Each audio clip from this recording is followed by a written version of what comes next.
Hello everyone, welcome to our YouTube channel. I am Loyal Rose, final year EEE.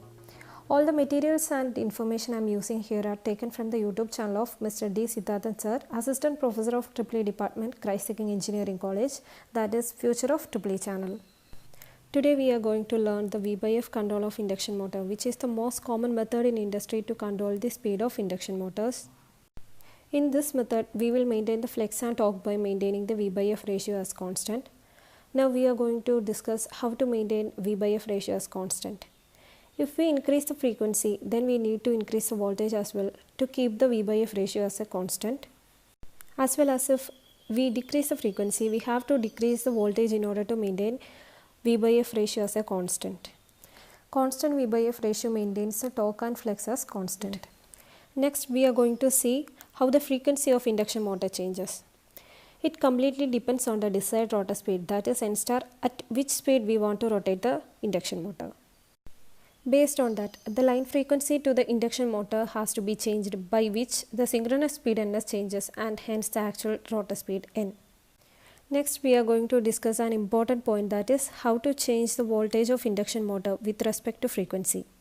As we already discussed, if frequency increases or decreases, the voltage has to be increased or decreased as well.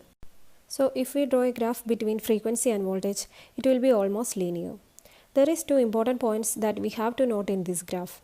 The first important point is there is a need of small voltage boosting to be applied in low frequencies so that E will be approximately equal to V.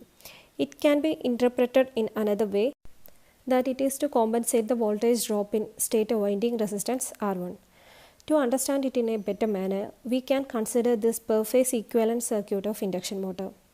To make the equation 1 as a valid equation, the terminal voltage V1 need to be approximately equal to the EMF E1. That is, the voltage drop in resistance R1 and reactance X1 should be small. Generally, reactance X1 will be very small when compared to the mutual inductance Xm, and hence it may be neglected from consideration. However, at the low frequency, the stator terminal voltage V1 is comparable to the stator resistance drop in R1. To compensate for the stator resistance, we need to apply a small voltage boost at low frequencies. Usually, the voltage applied to the induction motor should not increase beyond the rated voltage to avoid the insulation breakdown in the stator windings. So, beyond the rated voltage or base frequency, the voltage will be maintained constant. So, we will not be able to maintain the V by F ratio as constant, and hence the maximum available torque decreases in this region with the increase in frequency. We don't have any other way to maintain the ratio as constant. So, whenever we are operating beyond the rated voltage, we need to sacrifice the maximum available torque to avoid the insulation breakdowns in the stator windings. Next, we are going to see the torque speed characteristics of V by F control. As you can see, when voltage and frequency varies along with a small voltage boosting at the low frequencies, then the maximum available torque is constant. Hence, it is called constant torque region. Along with the constant torque, we can get very wide speed variation for the given low torque.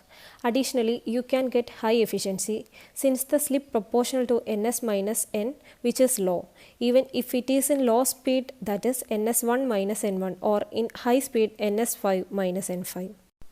But beyond the rated voltage or base frequency, the voltage has to be maintained constant. So the only parameter we can vary beyond the rated voltage is frequency. So in torque speed characteristics, the maximum available torque will decrease as you can see in this picture, and there will be no stiffness in the torque. So slip proportional to ns minus n will be high, and hence the efficiency will be less. Since the torque and flex are decreasing beyond the rated voltage or base frequency, this region is called flex weakening region. Usually we will operate induction motor in this region when speed is the only desire for the motor. Now let's see the implementation of closed loop V by F control using PWM method, which means it will have 3 sinusoidal signal and 1 triangular signal as shown here. Closed loop system is used where precise speed control is required, because even if any external disturbances happen, the closed loop system identifies it and maintains the desired rotor speed n star which we want. So the first step is to sense the actual rotor speed n using speed sensor. The desired rotor speed n star can be given by any non-technical person. Both n star and n is compared in the error generator and generates the error which is equal to n star minus n. This error will be given to the PI controller. The job of the PI controller is to change its output until the input error is 0. So the output of the PI controller is the desired slip frequency. In induction motor, torque is proportional to the slip speed ns minus n and hence the slip frequency fs minus fn or simply f minus fn. That's why this PI speed controller in induction motor is considered as slip frequency f minus fn. Next, this slip frequency has to be regulated using slip regulator so that it will restrict the operation below the breakdown frequency at which the maximum torque develop in the induction motor. Now, the slip frequency f minus fn is going to be added with rotor speed frequency fn, which can be get if we multiply the rotor speed with p by 120. So we will get this desired frequency f star because f minus fn plus fn will be equal to f, which is stator frequency or line frequency. First, with the desired frequency f star, we can get the desired voltage V star using lookup table that includes the characteristics as shown. Next, the desired frequency f star is converted to omega star by multiplying it with 2 pi. Then omega star to omega t star by doing integration.